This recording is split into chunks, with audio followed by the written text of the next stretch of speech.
Today, I'm going to be visiting all 50 point of interest in Red Dead Redemption 2 and explaining the lore behind all of them. The very first point of interest that most Red Dead Redemption 2 players will run into is the brush fire. The brush fire is pretty interesting because it's really just the environmental design that Rockstar does that makes this a cool place to look at. It really does feel like a place that just got burned down, and since this is one of the closest places to Horseshoe Overlook, this is probably going to be the very first point of interest that you see in the entire game, so it really is going to be an introduction point to the rest of the point of interest in the game. But the main kind of interesting thing about it is you can see a guy who's next to his fire, and there's a campfire, and you can see his burned body right next to it. So it seems like this guy had a campfire and it was going too much at night, and maybe just one of the embers flicked off and lit onto something else that really started this brush fire that burned this area right around him and actually burned him himself, because you can see his body in his camping bag or bedroll, whatever you want to call it, right next to the campfire. The next point of interest is the oil derrick. This is an abandoned / ruined oil derrick in the middle of New Hanover. It's probably the second point of interest that you'll run into while exploring the game. So this oil derrick was actually owned by a guy named Mr. Varley, who was trying to run his own minor oil company in the Heartlands, competing with Cornwall tar and kerosene. And I think he was like undercutting the prices of Cornwall tar and kerosene, and they sent this letter to him. Dear Mr. Varley, it is very regrettable that you have rejected the various extremely generous purchase offers presented to you by Cornwall, kerosene, and tar. Mr. Cornwall has obligingly consented to allowing you a grace period of a further 3 weeks to reconsider your position, and we strongly advise you to do so. After that, I would be very concerned about a company of your size being able to continue to compete on prices in the state of New Hanover and to secure acceptable rates for railroad transportation. We look forward to hearing from you soon, and as always, wish you the best of good fortune in all your endeavors. Yours faithfully, Cameron Spence, Vice President, Cornwall, Kerosene and Tar. And it clearly looks like Mr. Varley never took their offer, because they now have an abandoned oil derrick here, and you can find likely his body because it is the one with the actual note there at the oil derrick. So it looks like he met an unfortunate end after Cornwall, Kerosene and Tar sabotaged his oil derrick and made him unable to continue it, and maybe even killed him as well. The next point of interest is Trading Post, and this is an abandoned trading post right off the side of the railroad. I actually covered this in my railroad video that I did, but I'm going to be going over it again here, and you can inspect it. But there's basically nothing going on here. I mean, all it is a little tiny trading post off the side of the railroad in New Hanover, and there's not even that much inside of it. I mean, there's a couple things that could be good for trading. There's a couple things you can pick up. It's like perishables and food in the game, but there's really not that much going on inside of it. There is like one little cheat code that you can find at the top of the abandoned trading post, but there's not really anything interesting going on here. I don't really understand why it's considered a point of interest when there's not that much going on. Warped Tree. Warped Tree is a tree that's in the middle of the New Hanover kind of like flatlands, and it's just weird tree which seems to have been like struck by like a lightning bolt, and there's also a grave right next to it. And I think every day there's a guy that lives in the house right near it that will come and go to the grave and put something on the grave and just pay his respects to the grave. And he lives in the little house right next to it called Larn Sod, which is this small little like house built into the earth that's basically right next to it, and you can go inside of it. It's kind of a cool house, but it's definitely nothing special. There's not really that much big lore behind it. It just seems like that's like his wife that passed away, and he just goes to visit her grave every day. The next point of interest is Register Rock, which is a rock that has a bunch of different people's names carved into it. There's a lot of different people throughout the game that have their names carved into it, and it's a reference to a real life Register Rock that is based in Idaho, which a lot of Oregon Trail people would carve their names into as they were going on the Oregon Trail. So it's basically very similar to that. But also on this rock, there's a bunch of people in the game that actually have their names carved on it. Jimmy Brooks, the guy that says, "Oh, I saw you in Blackwater," has his name carved on here, but it's from 1863, which seems a little weird because he probably wasn't like 50, 60 years old by the time that he saw Arthur in Blackwater, so maybe it is a connection to the Strange Man, because Jimmy Brooks seems to have a connection to the Strange Man. There's also a couple other people on here, like Otis Miller can also be found on the rock, Billy Midnight can be found on the rock, Scott Gray, one of the Gray guys, can be found on the rock, and Frank Heck can also be found on the rock. So it's a lot of different people from the Red Dead Redemption games, but there's not really that much lore to it that connects further than that. It's just a lot of these people from the game have their names carved into the rock. Pleasance. Pleasance is a really interesting one. It is this abandoned settlement in Lemoyne that has a lot of other things going on at the same time. While it is technically a point of interest, especially the church is like the point of interest here, it is this abandoned town that has plague written all over it, and yet there's certain parts where there's graves and there's supposedly like a bunch of murders here. It's just a really weird town, and I do want to go more in depth on it in a video where I cover all the abandoned areas in Red Dead Redemption 2. But overall, Pleasance is just so weird to me. A lot of people think they could have been Satan worshippers. A lot of people think the plague struck the town, but some people also think the plague, in a sense, was just a fake thing to make it seem like the murders were a normal thing, and they were just trying to rid the town of this plague that was happening. I don't know necessarily what goes on. The game isn't really clear about what happened at Pleasance, besides that the killers of these people got away and weren't ever actually caught. So there really isn't that much that shows what actually happened at Pleasance, but I am going to go way more in depth in a video about all these abandoned towns. But another thing about Pleasance that is pretty interesting is just directly south of the town, there is a giant snake in like the trees of the Lemoyne swamp. And a lot of people think this is a reference to the Adam and Eve creation myth, where it's like the snake is in the tree. In the swamps of Blue Water Marsh, you can find a dilapidated houseboat, and on this dilapidated houseboat is a pretty interesting item. So once you go over to it, you can find this houseboat, and honestly, there really isn't much going on with it. It's just a regular old houseboat.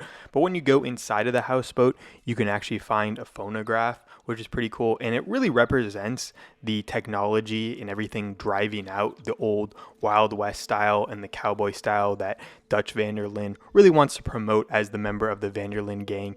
It really just represents how technology is ruining the lifestyle that all these cowboys want to live, and it's just kind of cool to have a phonograph here because it really is like one of the few pieces of technology that at this time really felt ahead of its time, because it could record sound, and in the game there actually is a sound that it records, and I'll play it right now.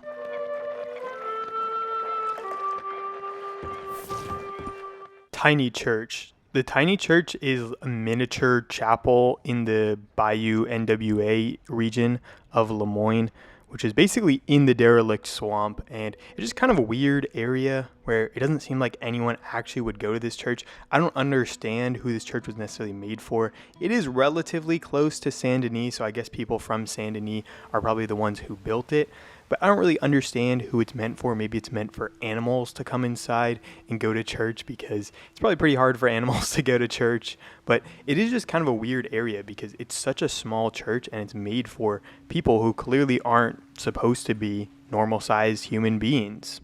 And at a point, it looks like the church has been fully abandoned, because outside it really looks worse for wear, and then inside it also doesn't really look all that great. So I guess whoever made it probably made it and was using it. Maybe they were like a bunch of dwarf people. I don't really know. I don't understand what this was necessarily made for. I don't understand who would be using this church, but whoever did made it and eventually had to abandon it because now it does not seem to be in good repair. Painting in cabin. In the middle of Lemoyne, in the swamp, there is this cabin over here called Baal's Edge.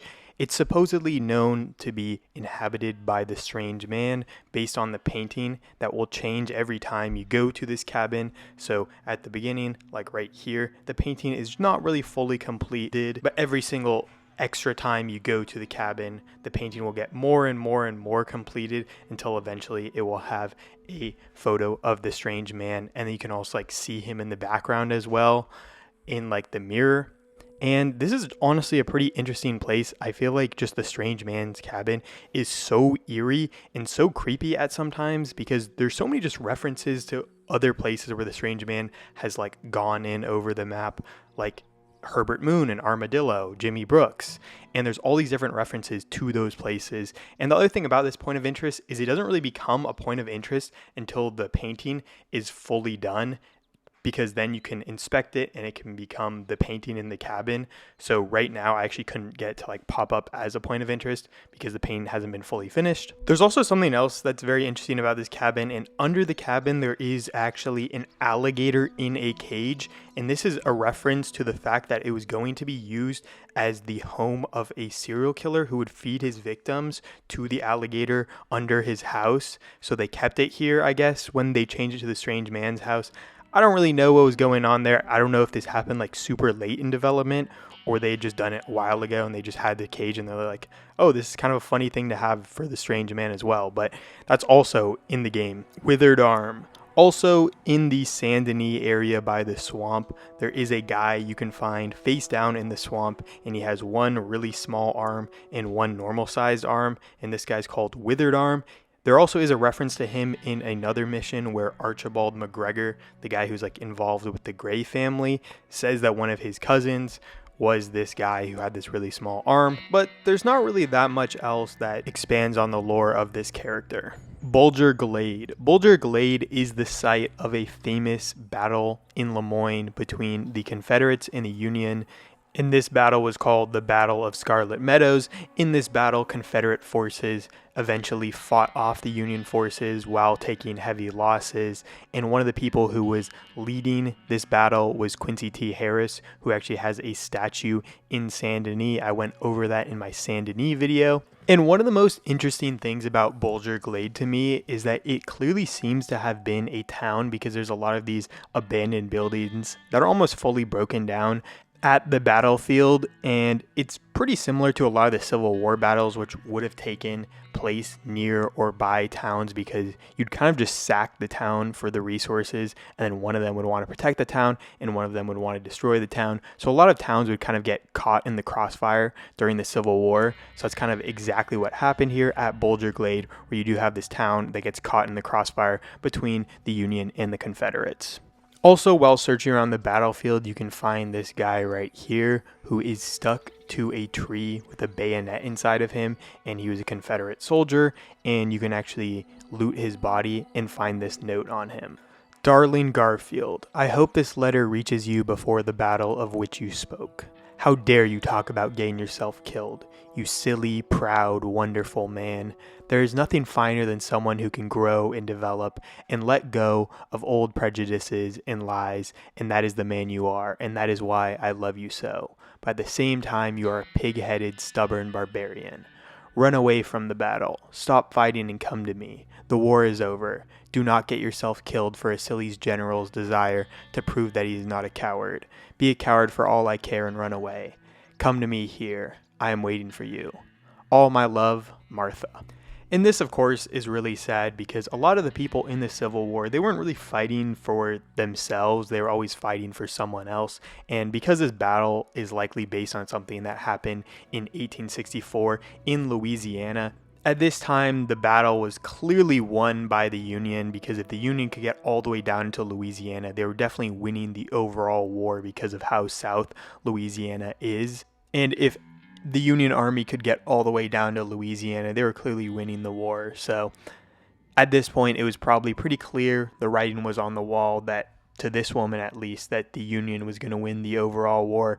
And you, of course, don't want to see your loved ones dying over a war that's already been won. So it's very understandable her take here, and again, he probably should have just went home, because it's always more important to save your battles for the ones you can actually win, and clearly the Confederates were not going to win this battle and not going to win the overall war, so his death was really for nothing. Braithwaite's secret. So the Braithwaites have a secret person, and each of the two families in Lemoyne do have a secret, so to say, and the Braithwaite secret is Gertrude Braithwaite, who can be found in an outhouse right by their manor, which is pretty interesting. Gertrude Braithwaite is basically someone that's disfigured from the Braithwaite family. I believe she was Catherine Braithwaite's daughter, and they basically locked her up to stop the secret coming out to the public, because they didn't want to tarnish their reputation by showing the fact that they have a, I guess, disfigured daughter, someone that's not mentally well and is also physically disfigured as well. So they locked her up in this outhouse, and it seems to be that they're continuously feeding her and at least keeping her alive for a while. But eventually, if you do go back to her in the epilogue, you can see that she's actually passed away because, of course, Braithwaite Manor is fully destroyed by then, and Penelope Braithwaite has also left by that point. Grey's Secret. So the Grey's Secret is something that can't be found until you actually destroy their basically entire family in a short walk in a pretty town. But you can see that Tavish Grey has basically gotten a letter that has turned him into a heart attack, and he's basically dead at this point because of this letter. And now I'm going to read the letter. Dear Mr. Grey, thank you for your long and well-researched letter regarding your ancestor. Forgive me, I was unclear if he was your great-grandfather or great-great-grandfather from your missive, and his ostracizing and immigration from Scotland to the colonies in the aftermath of the uprising of 1745. I hate to be the bearer of apparent bad tidings, particularly when communicating with such a passionate Scot in exile as you describe yourself, but I'm afraid our records are rather precise. I have made an extensive study of the spy networks of the Duke of Cumberland, as you may be aware. The Duke was an excellent record keeper, and it seems that the relative of who you speak, Ross Grey, was unquestionably a well-paid informer. He was paid in both cattle and cash, and also rewarded in significant land holdings confiscated from his neighbor. That would explain why he did not leave Scotland until 1755, fully 10 years after the revolt. This was, of course, the year when a few Jacobite supporters began reprisals against known informers in the Highlands. I am sorry if this is not the news you were looking for. The Jacobite era was a very complicated time in Scottish history, and certainly my antecedents are divided into rebels and loyalists. Being the progeny of a family of loyalists is certainly nothing to be ashamed by, at least I hope not. If you are ever in Edinburgh, I do hope I can show you around the university. Yours sincerely, Malcolm Moffat. So essentially, after Tavish Grey got this letter, the Grey family was also kind of getting destroyed by the Vanderlyn gang, and he had a heart attack because he couldn't take all this at the same time, especially when he was such a proud supporter of the Jacobite uprising. Now we go back to New Hanover. This is just a little bit west of Van Horn Trading Post, and this is the Serpent Mound. The Serpent Mound is actually pretty cool. I really like how they kind of just made it this environmental thing that you can find, and the way you inspect it is going up on this huge tower and then looking down on it. So the fact that it does have like a couple things you have to do to go and see it is kind of interesting, but there's really not that much going on with it. It's just a big mound of earth that looks like a serpent, and I think it is based off something in real life, but it's not really all that interesting as something to go see in the game, except for the one time you do see it from the top of the tower. Man-made mutant. The man-made mutant can be found pretty close to Van Horn as well. It's just a little bit north of the Serpent Mound, and honestly, this is one of the cooler points of interest in the entire game because it really just feels like something random that you come upon that is just kind of creepy in its own right. It's in this house that you can only climb into from this little side window, and when you get into the side window, you can see the man-made mutant. He's made out of like man, bear, and pig stuff, which again is probably a reference to South Park, Man, Bear, Pig, the climate change thing with Al Gore. But you can also see that they put a lot of stuff into it, and they have all these cool drawings that kind of show the making of this man-made mutant, and it just seems so creepy because this random house near Van Horn just has all these things, and people are doing these experiments in the house, which is just kind of crazy to me. I don't know. Overall, this is a really creepy area, and imagine coming here in the middle of the night in the game, and you're just like trying to find a place to chill out for the night, and this is what you find in the house. It would just freak me out so much, and it genuinely is a really good example of storytelling in the game because there's a nice story around the man-made mutant, even if there's not that much to tell in the game, and it's more about each of the little things that kind of tell their own story of how this person made the man-made mutant. Next up, we have the trail trees. The trail trees are kind of a weird point of interest to me because it's 4 different points of interest, and all they are these trees that are bent in weird ways in this Roanoke Ridge area, and they're all on this trail, I guess, and they're all kind of in a line. So you meet the first tree and you see it, and it's just this kind of bent tree. This one looks like an L, and then the next one is a little bit further on, and it just is another bent tree that also kind of looks very similar to the first one. And then further on, you go to the third one, which is kind of like a U shape of a tree. And then the fourth one is a little bit off the path and a little bit further down, but it's also just like an L like the first one.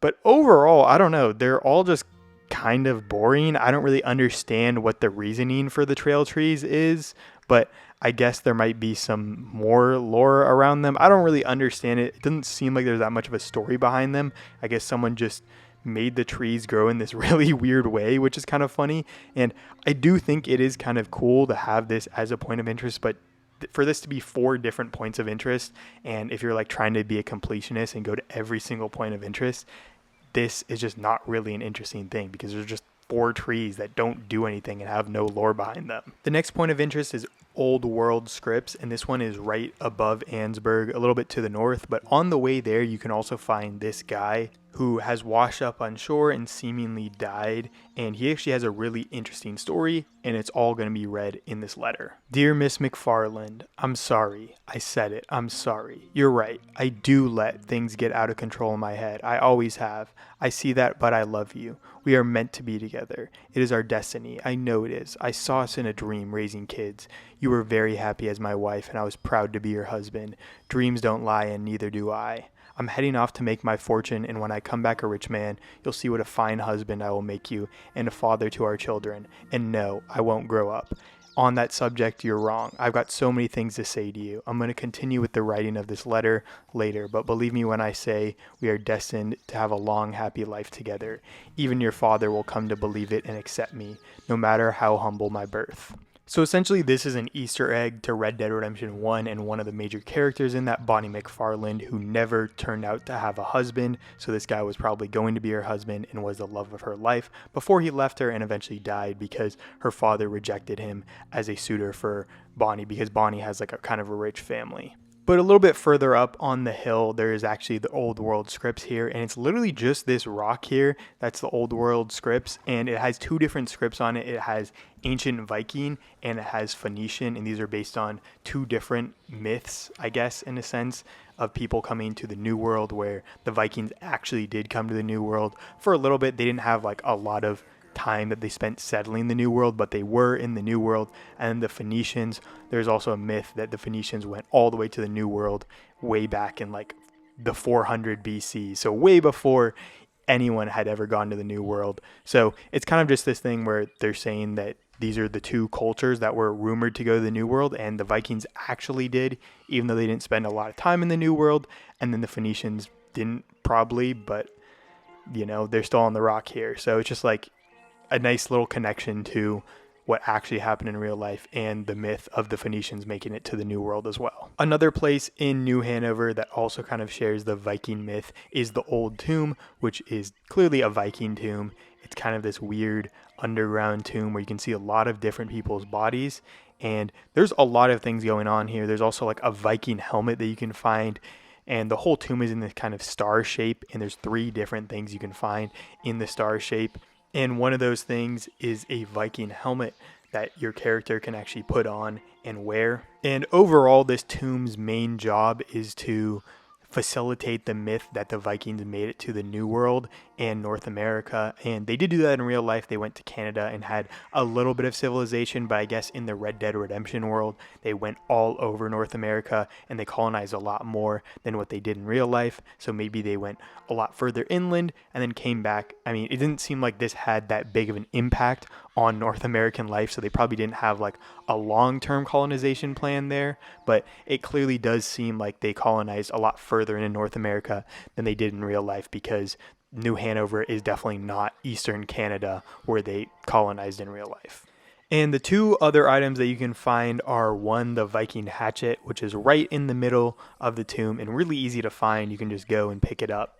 And then the other one is this ancient Viking comb, which you have to shoot a bunch of skulls out of the way to actually find it. But these are all pretty cool items, and they're all extremely valuable in-game. In the Roanoke Ridge area, right above the train tracks, you can actually find another point of interest called the Fossilized Man. And this is a pretty weird point of interest. I mean, it's just a dude in the rocks that's fossilized, and I don't think this is a thing that actually could happen in real life. I don't know if there are like actual fossils of humans, but I think it would take a little bit longer than like 10,000 years when this guy actually probably died because he was in the North Americas and because people didn't get to the North Americas until about 10,000 years ago. So I don't think he could become a fossil, but it is kind of crazy that they have a fossil in game of a human. I feel like it just puts into context the length that it actually takes to make a fossil. Meteorite. Similarly, in the Roanoke Ridge area, there's this huge meteorite crater, which is just kind of crazy. I mean, you come to this and you're like, wow, this is a huge atmospheric, unsettling area. It just seems so weird that this rock could do all this damage to the ground and, make this much of an impact. But clearly it has done that, and it made a huge impact around here because it started this whole crater around here. And overall, this meteorite is pretty good. I mean, I really like the environmental design that Rockstar did in this area just to show the actual impact of the meteorite, because it did so much damage for just being such a small rock, and just sets an atmosphere that becomes extremely unsettling and creepy to come across as a regular player, because there's just so much damage done to this area by this rock. And there also is a little bit more to the meteorite story, and that's where we're going to go to the next point of interest. The next point of interest is the Meteor House, and this is also similarly in the Roanoke Ridge area. But this was an extremely settling place when I did eventually go inside of it, because I was not expecting what would happen when I went inside of it. And I mean, even Arthur says, what the hell, when he comes inside of it. You see the meteor came and killed this whole family that was inside the house and basically exterminated the entire family. And I just didn't want to look at it because I was like, what even happened here? It's genuinely disturbing and disgusting to see these three people getting basically ending their lives due to this meteorite. And the thing is, it's just one small rock in the whole meteorite thing. The other, like 90% of the meteorite hit the crater and didn't hit anyone. So imagine if this hit like a city like Ansburg, it would just be entirely flattened. But the other thing is, you can go and you can actually take something from the meteorite, and that's why they have like the third meteorite in game, because if you do go and pick up the meteorite, you can get like a boost to your heat differential ability, and you can not take as much damage from hot temperatures. And then there's like the other thing you can get at the other meteorite, and there's supposed to be a third meteorite in the game files, but of course that one was never actually put into the game. But overall, this is just an extremely creepy and unsettling atmosphere, and I was just, I don't know, freaked out, because I didn't know what was going to happen when I went into this, and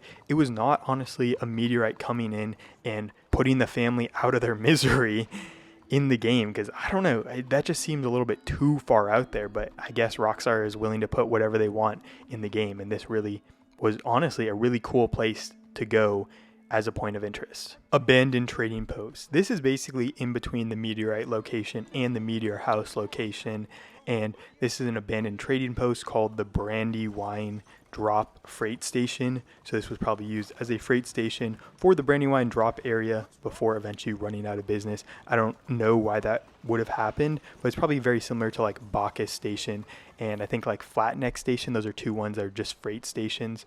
And inside, it looks like this was like a general store area where they had a general store going on. I don't really know who would be going out here and needing to buy something from the general store. I guess there really isn't anything from the train station in Amberino all the way out here, so I guess it is like a long way away.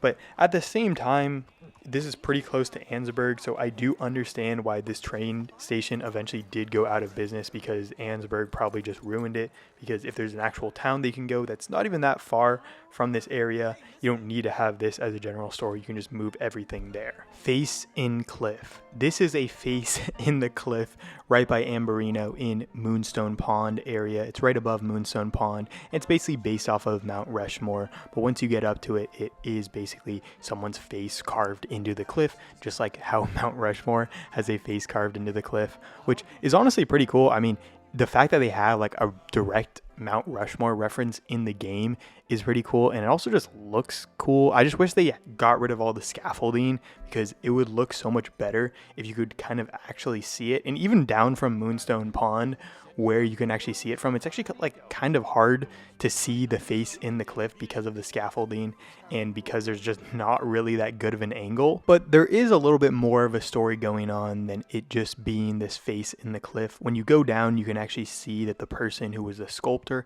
has actually hung himself for an unknown reason, and you can only find that reason when you actually do take him down and loot his body. So he has a note on his body, and it says, "Whoever finds this, I am sorry. I was worthless in life, and now am even more so in my death. I gave my life to my art to create a monument to the one I loved, but in doing so, I lost her.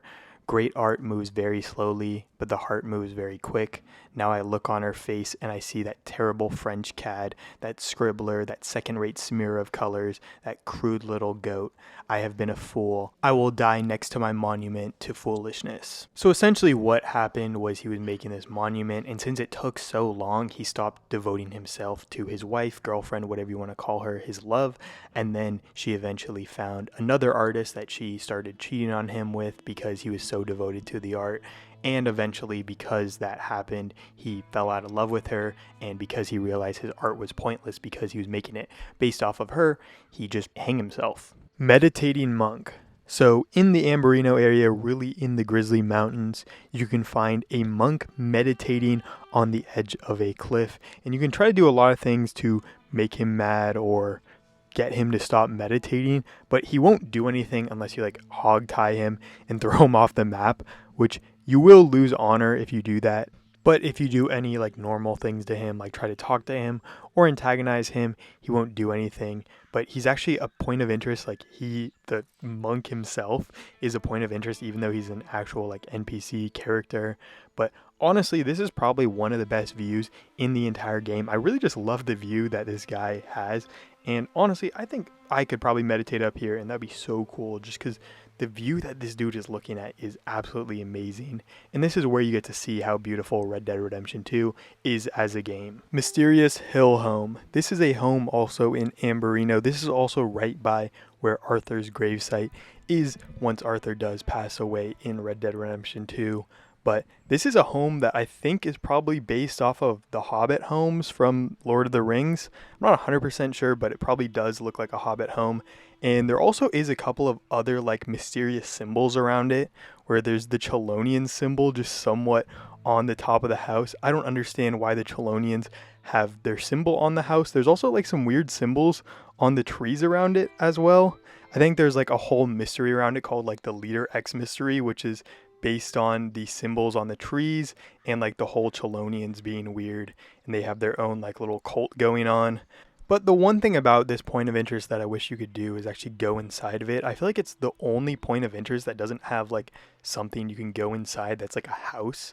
And I'm kind of surprised that there's no inside, because why isn't there an inside when it's a point of interest that you want people to go check out? I feel like inside would make it even cooler, but I guess I kind of understand it's hard to model an inside for every single house, and this one would have to probably be a little bit cooler than some of the other ones. So now we have two different points of interest that have a connection to each other, and the first one is Strange Statues cave painting. So this is a cave painting, which I guess it's not a cave anymore, but it's like a cave painting look-alike, and this one looks like a lot of the really, really old cave paintings when they didn't have any actual ways to draw stuff, and they draw stuff on the cave, where it's like the horses and the oxes and whatever, but you have all these different hands on it, and there's a little clue on this painting right here that will help you solve the second point of interest that has a little puzzle that goes along with it that you can get 3 gold bars from. So the next one is Strange Statues, and you have to go into this little like crack in Amberino in the mountains, and you go into this cave,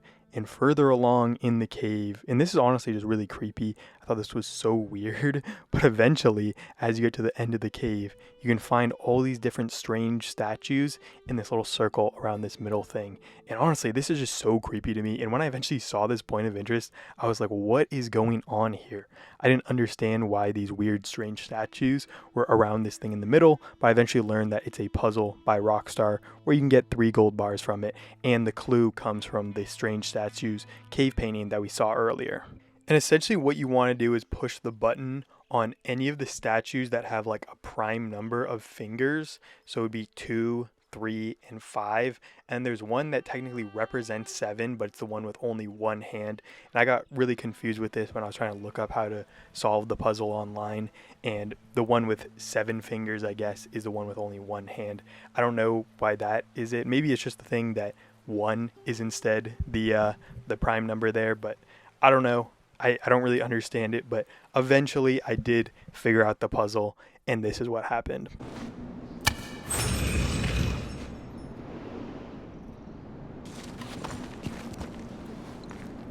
So the thing in the middle opens up, and you also get all your cores refilled, and you can pick up the 3 gold bars that are in the middle of this sculpture here. So it is a pretty good place to go if you need some extra money in the game, but it's not really like money is a problem for most people in the game. The next point of interest is the Barrel Rider. So this is right north of Bacchus Bridge, the one that John and Arthur blow up in that one mission.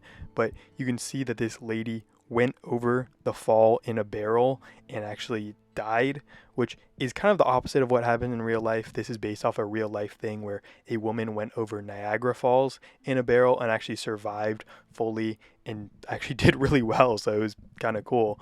But this lady actually wasn't able to survive and actually died. And there's also a poster at Emerald Ranch which references her trip or attempt to go over the falls in a barrel that's called Desiree, the Queen of the Rapids, but clearly she wasn't the Queen of the Rapids because she wasn't able to survive the trip. Further on in Amberino, really deep into the snow, is the next point of interest, which is the defaced grave. And the defaced grave is essentially just a defaced grave, but you can see that on the tombstone he has, it says "No ice in hell," and that's basically a reference to the guy who's in the grave, who was a former professional figure skater and eventually got his leg chopped off in an accident. So if you look at his body and his corpse in the grave, you can actually see that he only has one leg in there. But I guess this is probably like his rival that doesn't like him, or maybe it's like a scorned wife that doesn't like him, just someone that didn't want his body to be left in the grave and instead wanted to dig him up. But there also is a little cabin right next to him where you can see and you can find like the little newspaper scrap that says what happened in his accident where he actually cut off his leg. Next up we have Mammoth, and this is just a point of interest in Amberino where you can find a huge mammoth bone, skeleton, whatever you want to call it, and it's just laying in the snow there. And I don't understand how the bones are still there. Wouldn't this have died like 10,000 years ago? I don't really know when mammoths really existed, but I swear it was a long time ago during the Ice Age. So I feel like there had to be a earlier time when these bones would have been fully picked clean and, gotten rid of, but I don't know how it works in the deep snow like this, so maybe they could still be here. I don't really understand it, but I guess maybe the bones are actually here and they could actually survive for this long. Next up, we go to Mount Hagen. The very top of Mount Hagen, we can find a frozen settler, which is a point of interest, and it basically is this old conquistador man. I don't understand how a conquistador got all the way up into like Amberino, because this would be like a Spanish conquistador. They'd probably be more in like the New Austin area, maybe West Elizabeth, so maybe they could get into this area. I don't understand how he got to the top of a mountain in this kind of outfit, but you can actually go up to him and take his helmet off and put it on. So of course I had to get Arthur dripped out with this cool helmet. But it is just kind of funny that you get this guy that's all the way up at the top of the mountain and he just clearly does not have the right clothes, and it's just clearly not the right place for him because he's a Spanish conquistador in the middle of snow-capped mountains. Maybe he was here in the spring and he just got stranded up here just like John did, but I don't know. It's just kind of funny that he's all the way up at the top of the mountain. Next up, we have the Hermit Woman. And this technically isn't really a POI in the same sense that the other ones are POIs, but this is actually a woman and a character who lives in the deep mountains out here, but she actually doesn't want anyone to go and attack her. So she has this sign that says no trespassing, and she basically will immediately attack you if you even come close to her land. You don't even have to be on her land. If you're just even close to the land, the dogs will attack you and she'll attack you as well. So it does become kind of a dangerous area if you're not expecting a fight. But you do actually have to clear out both her dogs and her before you can actually equip it as a POI point. So if you do want to go full completionist and go to every single POI point, you're going to have to take out both the dogs and her to do that. So after I did a little bit of cleanup work and took out both her and the dogs, I looted her shotgun and actually went inside of her house. And I mean, this is honestly a pretty basic POI point. It is just more about the woman herself and the fact that she doesn't want anyone in her land. But there's also another hermit man all the way over in like the Roanoke Ridge area, I believe. And he has another set of a map that can only be found here. So like half of the map is at this hermit woman's house and half of the map is at the hermit man's house. Some people also think like Otis Miller could be her husband. And this is basically because she has like the Otis Miller treasure map in her possession, but I feel like that's just kind of weird and it doesn't really make sense because the other guy who has it probably isn't Otis Miller's like related to his gang at all, so I don't understand why this woman would be related to the gang either. Now we move into the West Elizabeth area and we go to the first crashed airship. There are two of these in the game and they're each crashed airships. They're basically both a reference to a Red Dead Redemption 1 stranger mission where this guy is trying to fly with his airship and it doesn't work and he's also crashes, so this is a reference to him, and I think both of them have his name on them, which is Charles Canar. And the next one I went to was the Hidden Tunnel. This is definitely one of my favorite point of interest in the entire game. I feel like it's definitely one of the more interesting ones because you don't really understand what you're getting yourself into until you're actually deep inside the tunnel itself. So once you get into the tunnel, you can see that there's this big cliff ledge here, and then there's a bunch of lanterns that kind of light up the tunnel itself, and you can see that it splits into two different paths, but you only need to focus on the path on the right here. So once you go down the path on the right over here, there's not really much going on, but eventually you can get to the end where there's this ladder and this ledge that you can go down. And this is finally where this kind of cave gets a lot more interesting, because once you go down this cave and continue on a little bit more, you can see a light up ahead. And this light is the most interesting thing because there's actually a person there. And this is what he says to you, because he basically just doesn't want you here at all, but he'll eventually come and start talking to you. Can you leave my cave, please? Go and find your own cave. There are nasty things and nasty people down here, and I don't mean you. I'm the devil. I'm the devil. I'm the devil.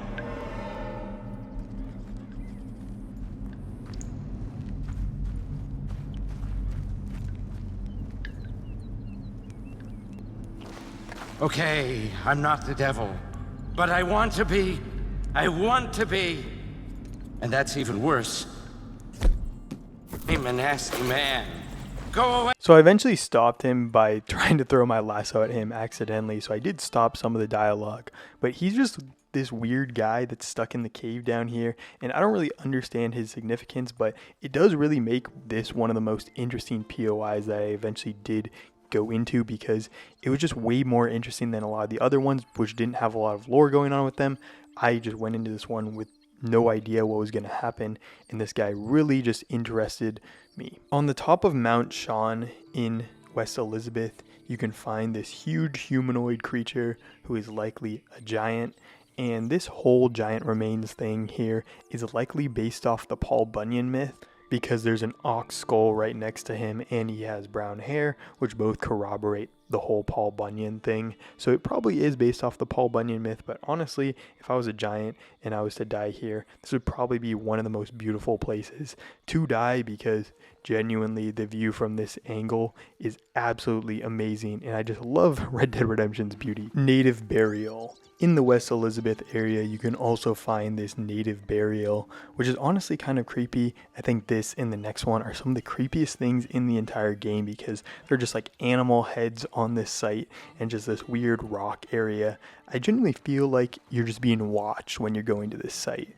or there's like a demon that's going to come and get you, because there's just all these like heads and animal heads, and just all feels kind of icky. Like the atmosphere when you're around this area is just absolutely amazing, because it just feels really tense. It just feels like a bear is going to come up on you, or someone's going to shoot at you with an arrow from somewhere. I don't know. I was just kind of scared in this area, and I feel like anytime I see like an animal head or something creepy in this game, I'm just absolutely freaked out, because I just feel like Red Dead Redemption has so many tricks up its sleeve that they're always going to trick you somehow. And while there isn't any tricks in this one, it's just an actual native burial, and it's likely by like the Wapiti or other Native Americans in the area. I'm still extremely creeped out when I go to this native burial site. And honestly, shout out Rockstar for making this extremely creepy without it being all that weird of a thing to find in the game. Next up, we have the pagan ritual, and this genuinely is the creepiest thing in the entire game. Supposedly, it's like a night folk ritual, but it also could just be a other pagan person who's trying to make a ritual here. But they're trying to summon some kind of demon, I think, and genuinely seeing a guy's half mutilated body with an animal's head on his corpse is just crazy. A lot of people are also saying that there's like a relationship to Deadeye because there's like he only has one eye on his body, and there's like valerian root here which helps with your Deadeye. So I don't know if it's necessarily connected to Deadeye, but likely it's been done by the night folk just because of the symbols here. It reminds people a lot of like the voodoo stuff that they do in the swamp. I don't know how they got all the way over to West Elizabeth and could do this, but it is kind of interesting that they got all the way out here and they have a presence all across the game. I feel like that's one of the things that's kind of weird to me because the night folk really seem like they're just in one area in the swamp, and I don't understand how they get all the way out here to perform this ritual, but maybe they have to go to a specific place to perform the ritual, and that's why they went all the way out to West Elizabeth to do it. Next up, we have the obelisk, which is just a little bit further up on the mountain past the pagan ritual, and this one was also kind of creeping me out. I don't know why this one was creeping me out just as much as the pagan ritual was doing, because I was kind of creeped out when going to that one, but this one was also a little bit weird to me. But on it, it seems like it's like a sundial. You can also find a treasure map there, but it seems like it's a sundial because it has an inscription on it that says "The hour flees, don't be late." It also is technically connected to the Cayo Perico heist in GTA Online, and I guess that's like something that links the two games together because pieces of this obelisk can actually be found in GTA during the Cayo Perico heist. I think that's how you say it. I don't really know. I don't play GTA that often, but this is actually connected and basically links the two universes together. Whale bones. These are whale bones that can be found right above a lake in West Elizabeth. I don't know how to pronounce it, but it's like the Owanila Lake or whatever. And it's just pretty interesting to me because I don't understand how whale bones could get all the way up here. I guess this is probably when there was like a difference in elevation here, and this was actually part of a whole ocean or a whole sea out here, and a whale could get all the way up here. Maybe it's just like sea level change. I don't really understand how it happened. Probably could have been a long time ago as well, so maybe that's the reason why the whale is all the way up here. But it is kind of crazy to see like whale bones in the middle of the game and you can find them and they're just out here chilling. Faces in trees. This really adds to the whole creepiness of West Elizabeth, and going down a little bit further down from these whale bones, you can find these faces in the trees, and there are all these different faces that you can find that someone carved into these trees. I don't really think they have any like lore significance or anything, but they're like 5 different faces in each of these trees, and they each have their own unique look. This guy has a full beard and mustache, and then some of these other guys are like more clean shaven, or this guy right here, he just has the mustache going. So I don't know who carved them, but whoever did is genuinely an amazing carver because he really has like very expressive faces in each of these trees. But this area is just so creepy to me. You have the obelisk here, you have 2 of these burial sites, and you have these faces in the trees. I don't know what can make West Elizabeth any less creepy because there are just so many things in this area that just creep me out so much. And then in Blackwater, you can find all these different Aztec writings, and there's 6 different Aztec writings that you can find. One of them is on the pier area, I guess, where you can find it on a little post right there. The next one is on top of the Morticians, which is right next to the sheriff's office or the police office, and you can inspect it on top of the thing, and it has a lot more symbols than the last one. One of them can be found right next to the general store in the little alleyway by it, and it has an even longer string by it. And across from it, you can find the very next string of symbols, which is in another alleyway that's basically across from that, and that will add even more symbols to the journal. And then you can find the last 2 in another alleyway that's a little bit further past the other 2 in a different area, and then the very last one can be found on top of someone's house. But once you basically decode all the symbols and get them all into your journal, it says "Blessed be the peacemakers," Ayutalo, which is like the death person from Red Dead Redemption 1 in Undead Nightmare, basically the goddess of death, and it references John as well. So I don't know if this is just like an Undead Nightmare 1 reference or if it's like they wanted to bring Undead Nightmare into Red Dead Redemption 2, but they just couldn't. Circus wagons. Circus wagons is another extremely creepy area that you can find in Red Dead Redemption 2, and it's basically these 2 circus wagons that overturned and crashed, and I guess the people inside of them died or something, because there was like a person in the back of one of the circus wagons that isn't alive anymore. But in the other wagon, which I feel like is the cooler one, you can go into it, and I'm going to go into it right now, is this lady who is technically like a oracle machine or a fortune machine. I don't really know what they call it, but you can basically get her to talk if you punch the machine. I am Madame Irene. Come close and bathe in my wisdom. A penance is admired, but you have elevated it to a level such that you might soon perish. Find sustenance, and you will no longer require wisdom from a machine. I have been waiting for you. Here is your fortune. Craving and famine may season the mind, but you would be wise to indulge in a supper, for you will soon lie down and wallow in famishment, which is a terrible way to court a wife. But basically most of the fortunes are like based off your stats, so they were saying a bunch of things about famishment, so I guess my character was hungry during this time. But there's not really anything crazy like the Soothsayer or Blind Man Cassidy where they're like actually predicting John's future. But, you know, it still is a pretty cool thing to look at. And then there is this circus wagon where inside of it, there are basically these conjoined twins who are stuck in this cage and eventually had to die just because they probably ran out of food because they had nothing to eat, because the people who were carrying the wagons either died themselves or left these people there starving to death. Next up, we have the Wiki Up, and the Wiki Up, I guess, is just like these little domed areas that are used as like a sacred ritual site for like the Wapitis. I don't know necessarily if that's the exact reasoning, but I was looking on the wiki and that's kind of what they're saying it was used for, or what they assumed it was used for. But there's honestly not that much going on at this, and it's just kind of a cool place to look at. Next up, we have the Donkey Lady, which is an area in New Austin, especially this mill area, that seems to have been abandoned, and I guess this Donkey Lady was living at this mill for a while and maybe was like a worker here or something. But essentially the Donkey Lady is just a reference to a glitch in Red Dead Redemption 1 where a person could get the face of a donkey on it, or like the character that you'd spawn would get a face of a donkey on them, and it was like always a woman. So I guess they turned it into like a little bit of a reference in Red Dead Redemption 1, which is kind of cool. But like if you think about it, if this was a real person where they put a donkey on her face and she's working the mill right here, that would be absolutely insane, and it's extremely creepy to see in the game itself.